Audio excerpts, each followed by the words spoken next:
அறிவினால் சுட்டப்பட்ட சுட்டு, அறிவினால் அறியப்பட்ட சுட்டு அசத்து என்றது. அறிவினால் என்பது பாச அறிவினால் பசு அறிவினால், பாச அறிவு பசு அறிவு, பாசஞான பசுஞானம் ரெண்டு பாசஞானத்தாலும் பசுஞானத்தாலும் அறியப்பட்ட சுட்டு. சுட்டு என்பது சுட்டி அறியப்படுகிற பொருள். சுட்டி என்பது சுட்டி அறியப்படுகிற பொருள். அசத்து என்பது அசத்துனா என்னன்னு கேட்டா, பாசஞானத்தாலும் பசுஞானத்தாலும் அறியப்பட்ட சுட்டு பொருள் அசத்து என்றது. அறிவு என்பது பாசஞானம் பசுஞானம், சுட்டி என்பது சுட்டு பொருள், சுட்டி அறியப்பட்ட பொருள், சுட்டி அறியப்பட்ட பொருள். இது என்னது? மேற்கோள். இது மேற்கோள். மேற்கோள் சொன்னாங்க அடுத்து என்ன வரணும்?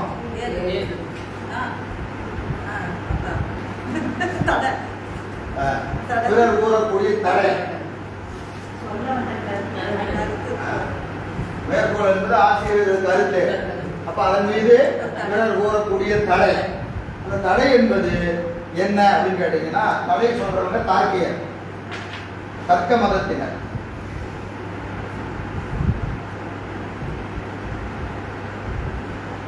இவங்க கொள்கை என்னன்னு கேட்டீங்கன்னா, இல்லை என்கின்ற உணர்வை தருகிற பொருள் அசத்து, இல்லாத பொருள் அசத்து. அது தார்க்கியர் கொள்கை.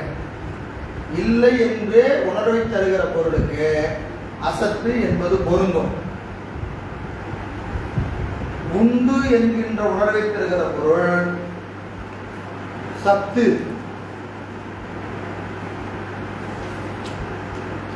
புரியுதா? உண்டுங்கிற உணர்வை தரக்கூடிய பொருள். இப்ப நாம ஒரு பொருளை அனுபவிக்கிறோம்.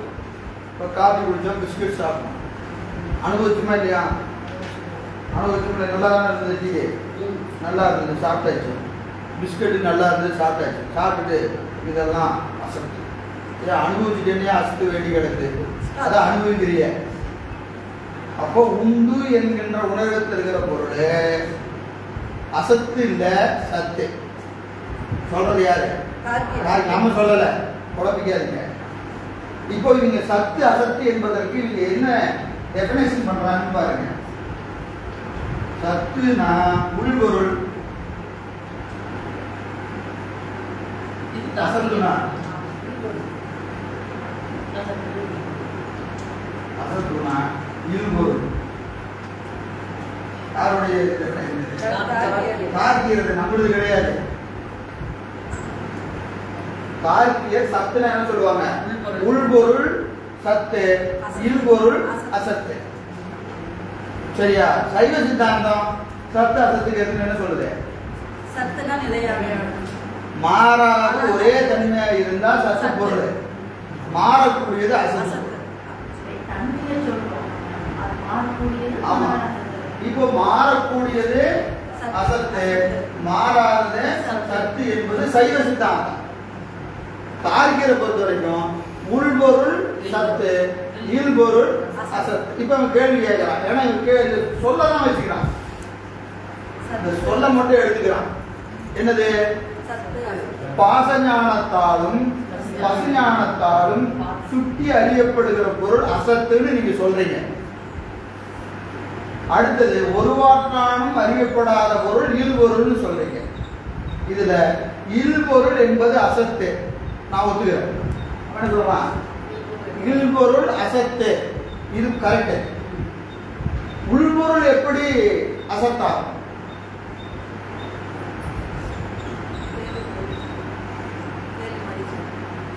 நம்ம முதல் விடப்பட்டு உணர்வு எனின் அசத்து. எது? பாசஞானத்தாலும் பசுஞானத்தாலும் சுட்டி அறியப்படுகிற பொருள் அசத்து. இரண்டாவது கருத்து, ஒருவாற்றானும் அறியப்படாத பொருள் இல்பொருள். நம்ம அதான சொல்றோம். மேற்கோள், முதல் மேற்கோள் என்ன? முதல் அதிகாரம் என்னது? ரெண்டு கண்டிஷன். உணர்வு எனின் அசத்து, உணராது எனின் இன்மை. ஒருவாற்றானும் அறியப்படாத பொருள் இல்பொருள். பாசஞானம் பசுஞானத்தால் சுட்டி அறியப்படுகிற பொருள் அசத்து அப்படின்னு நாம சொல்லிட்டோம். இந்த கருத்து மேலதான் என்ன செய்யலாம், தடை எழுப்பலாம். ஏன்னா அவன் கொள்கை என்னன்னு கேட்டீங்கன்னா, ஒருவாற்றானும் அறியப்படாத பொருளுக்கு நீங்க இல்பொருள்னு சொல்றீங்க இல்லையா, இந்த இல்பொருள் அசத்து தான். நாங்க அந்த இல்பொருள் என்னன்னு சொல்றோம், அசத்துன்னு சொல்றோம். நீங்க உள்பொருளையும் அசத்துன்னு சொல்றீங்களே, உள்பொருள் எது? பாதஞானத்தாலையும் பசுஞானத்தாலும் சுட்டி அறியப்பட்ட பொருள் எல்லாம் என்ன சொல்றீங்க, அசத்துன்னு சொல்றீங்கல்ல. இல்லையா, அதுக்கு பேர் சத்துன்னு பேரு. யாரோட தத்துவ ஞானம்? ஆர்ஜினுடைய தத்துவ ஞானத்துக்கு பிரகாரம் சத்துக்கு அவன் என்ன செய்யறான், உள்பொருள்னு சொல்றான். உள்பொருள் என்னது? இப்ப நம்ம டீ குடிச்சோம், காஃபி குடிச்சோம், அது உள்பொருள் தானே. அப்ப இது சத்துங்க. நீ தான் அனுபவிச்சுட்டு இல்ல இல்லைன்னு சொல்லிட்டு இருக்கிறான்னு கேட்கலாம். உலகத்தை அனுபவிக்கிறோமா இல்லையா? உலகத்தை அனுபவிக்கிறோம். அனுபவிச்சு நீ என்ன சொல்ற, அசத்துன்னு சொல்ற. அசத்துனா நீ சொல்ற வேற, நான் சொல்றது வேற. நீ அசத்துன்னு சொல்றது இல்பொருள் அசத்துன்னு சொல்ற, நாங்க என்ன சொல்றோம், அது உள்பொருள் தான். ஆனா ஒரே மாதிரி இருக்கா இல்லையா?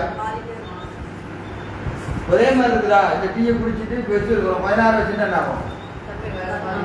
சூடா இருக்கும்போது ஒரு தம்பியில் இருக்கும், ஆறி போச்சுன்னா பேஸ்ட் மாறிடும். ஒரு நாள் வச்சிருந்தா கெட்டு போகும். அப்ப இது என்ன தெரியுது, தன்மை மாறிக்கொண்டே இருக்கிறது இல்லையா? தன்மை மாறுவதனாலே அசத்துன்னு பேரு. இது நாங்க சொல்றது. அவன் உள்பொருளா இல்பொருளா? உள்பொருள்னா சத்து, இல்பொருள்னா அசத்து. புரியுதா? உள்பொருள் சத்து, இல்பொருள் அசத்து. யார் சொல்றது? தார்க்கியர் சொல்றது. நாம சொல்றது சுத்தி அறியக்கூடிய பொருள் உள்பொருளா இருந்தாலும் மாறிச்சுன்னா ஒரே மாதிரி இருக்கணும். மாறிச்சுன்னா அதுக்கு பேர் என்னது? அசத்து. மாறாம இருந்தாலும் சத்து. அப்போ அந்த அசத்து சத்துக்கும் டெபினேஷனே வேற. நாம சொல்ற டெபினேஷன் வேற, நாம சொல்ற டெபினேஷன் வேற. இதை புரிஞ்சாதான் இந்த இடம் புரியும். இதுக்கு மேல இது பூரா இதே மாதிரி தான் வரும். முதல் அதிகாரமும் அதுதான், இரண்டாவது அதிகாரமும் அதுதான். இப்ப சத்து அசத்தை பற்றி ஒவ்வொருத்தரும் என்ன சொல்றாங்க. சைவ சித்தாந்தம் சொல்றது மாறக்கூடிய பொருள் அசத்து, மாறாதது சத்து. இத பல பேர் பல வகையா தத்துவ ஞானம் சொல்றாங்க. இப்ப தார்க்கியர் என்ன சொல்றான், நீங்க இந்த இல்லை என்ற உணர்விற்கு, இல்லை என்ற உணர்வுக்கு விடயமாகிய பொருளை அசத்துன்னு சொன்னீங்கன்னா சரி, உள்ளது என்கின்ற பொருளை நீங்க அசத்துன்னு எப்படி சொல்லுவீங்க, உள்பொருளை அசத்துன்னு எப்படி சொல்லுவீங்கன்னு அவன் கேட்கறான். இதான் அவன் கேட்கிற கேள்வி. பதிலுக்கு நான் சொல்லிட்டு என்னது, உள்பொருளா இருந்தாலும் மாறியான், உள்பொருள் தான். ஆனா என்னது, மாறி தன்மை மாறுதா இல்லையா? தன்மை மாறினா அது அசத்துன்னு போகுது. அதை விட கேள்வி தான் போல. கேள்வி புரிஞ்சுக்கங்க. தார்க்கியர் கேட்கிற கேள்வி, இல்பொருள் என்கின்ற உணர்வுக்கு ஏதுவாகின்ற பொருளை அசத்து என்றால் பொருந்தும் சரி. ஆனா உள்பொருள் ஆகிய உணர்வுக்கு விடயமாகிய பொருளை நீங்க அசத்துன்னு எப்படி சொல்றீங்க? அவன் கேள்வி. சரியா? அந்த கேள்விக்கு விடைதான் என்ன செய்யறாரு, ஏது செய்யறாரு. ஏது. இப்ப தார்க்கியரோட தடை இது. இதே தடை மேல சாங்கியர் ஒரு தடை விளைவிக்கிறான். மணி நாளாச்சு. சாங்கியர் புரிஞ்சுக்கலாமா?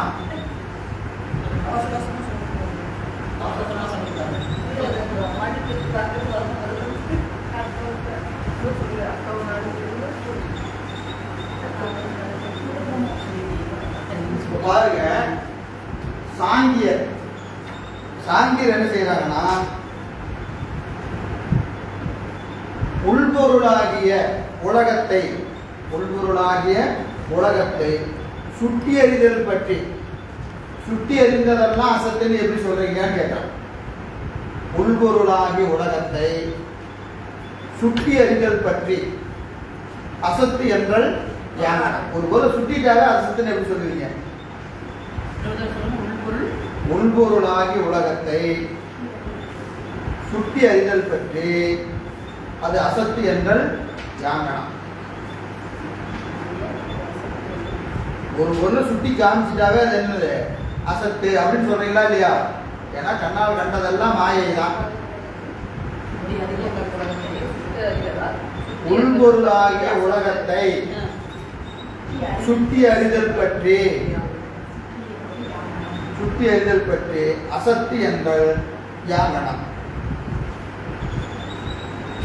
அசத்துக்கு டெபினேஷன் என்ன சொல்றான்? சுட்டி அறிஞ்சு அசத்துன்னு சொல்றீங்களே, அது எப்படி சொல்றீங்க அப்படிங்கிற அவனுடைய கேள்வி. இந்த 2 கேள்விக்கு விடையாக செய்யறாரு. 7 செய்கிறார். அவைதான் பிரகாசமாய் நின்றே அப்பிரகாசமாய் நிற்கலான். அவைதான் எவைதான்? சுட்டி அறியப்பட்ட உலகம். சுட்டி அறியப்பட்ட உலகம். அந்த உலகம் பிரகாசமாய்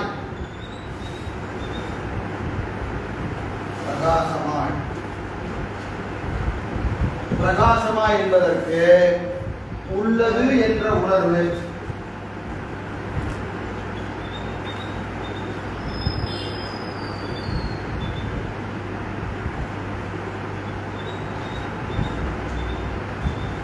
உள்ளது என்ற உணர்வு. அப்பிரகாசம் என்பது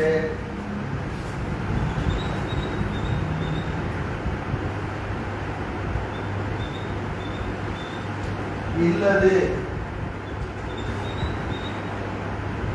என்ற உணர்வு.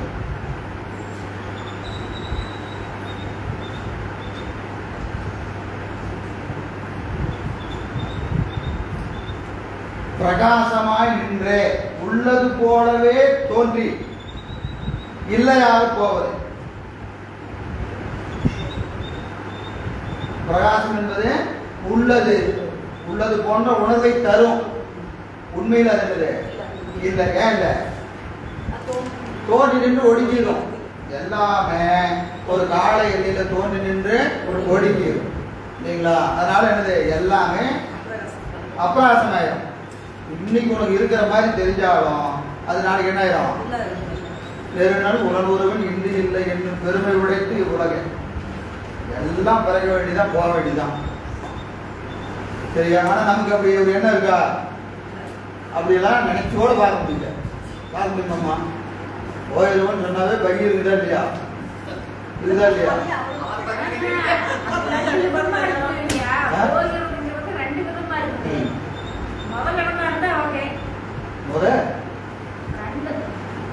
போறதுனால பகி இருக்குதுன்னு சொன்னீங்க இல்லையா? உலக சூழ்நிலையில இருந்தா பகி இருக்கு. அதான் மேல இருந்தாக்கா ஓகே. அது நமக்கு எப்படி தெரியும்? போய் பார்த்தா தானே தெரியும். உங்களுக்கு கேரண்டி வாரலாம் புதுசா கூட்டிட்டு போக முடியும். கண்டிப்பா உங்களுக்கு எவ்வளவு கூட்டிட்டு போவேன், வேற எங்கேயும் போக மாட்டேன் அப்படி கேரண்டி. அடிச்சிருக்கியா சாமி? அப்ப அதுக்கு தெரியும், அந்த உயிருக்கு தெரியும், அந்த உயிர் அங்கதான் போகுது அப்படின்னு. மற்றவங்களுக்கு எல்லாம் தெரியுங்கிறதே இல்லையா? அந்த உயிருக்கும் அந்த உயிருக்கு தெரிஞ்ச சரி, மகிழ்ச்சியா போவோமா போவாத? ஓகே. எனவே அது உள்பொருள் போல தோன்றினும் உண்மையில் என்னது? கீழ்பொருள் தான். கீழ்பொருள் என்னது? நிலை மாற்றத்தை உடையது. நிலையான பொருள் என்பது உலகத்துல எதுவுமே இல்லை. ஒவ்வொன்றுக்கும் ஒரு ஒரு லைஃப் ஸ்பேன் அப்படின்னு நாங்களே சொல்றாங்க இல்லையா? வாழ்க்கையினுடைய கால அளவு. ஒரு விட்டில் பூச்சி காலையில் வந்து இரவுல அழிஞ்சு போகும். சிலதெல்லாம் ஒரு 3 மாசம் இருக்கும், சிலது 6 மாசம் இருக்கும், சிலதெல்லாம் 60 ஆணும். பொதுவாக வீடுகளுக்கு 100 வயசு, ஆமையெல்லாம் 300 வருஷம் இருக்கும். இப்படி ஒவ்வொரு உயிருக்கும் ஒரு கால எல்லை இருக்கிறது. சரிங்களா? ஆனா எல்லாமே போய்தான். காணப்படுகிற எல்லா பொருளும் தோன்றி நின்று ஒடுங்கும். எனவே அது உள்ளது போல உணர்வை தோற்றுவித்தாலும் உண்மையில் அவை ஒரு காலத்துல அழிஞ்சு போகும். அப்ப அது இருப்பொருள் தான். பிரகாசமாய் நின்றே, பிரகாசமாய் என்பது உள்ளது போன்ற உணர்வை தோற்றுவித்தாலும் அப்ப உண்மையில் என்னவா இருக்கும்? அது இருப்பொருள் தான். அது இருப்பொருள் தான் என்று இங்கே சொல்லுகிறார். விளக்கத்தை நம்ம அடுத்த வகுப்பில் பார்ப்போம். என்றும் இன்பம் பெருகும் என்று நான் ஒன்றும் போகிற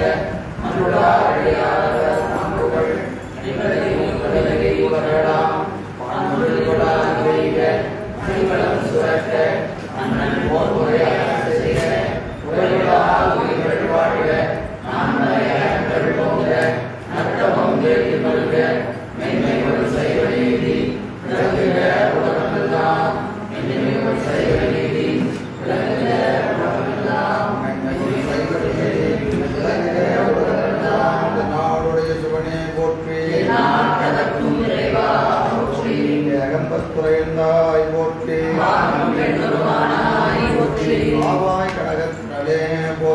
கைலை மலையானே போற்றி போற்றி பண்ணார் முடியம்மையுடன் அமர்ந்தனா உடைய திருவடிகள் போற்றி போற்றி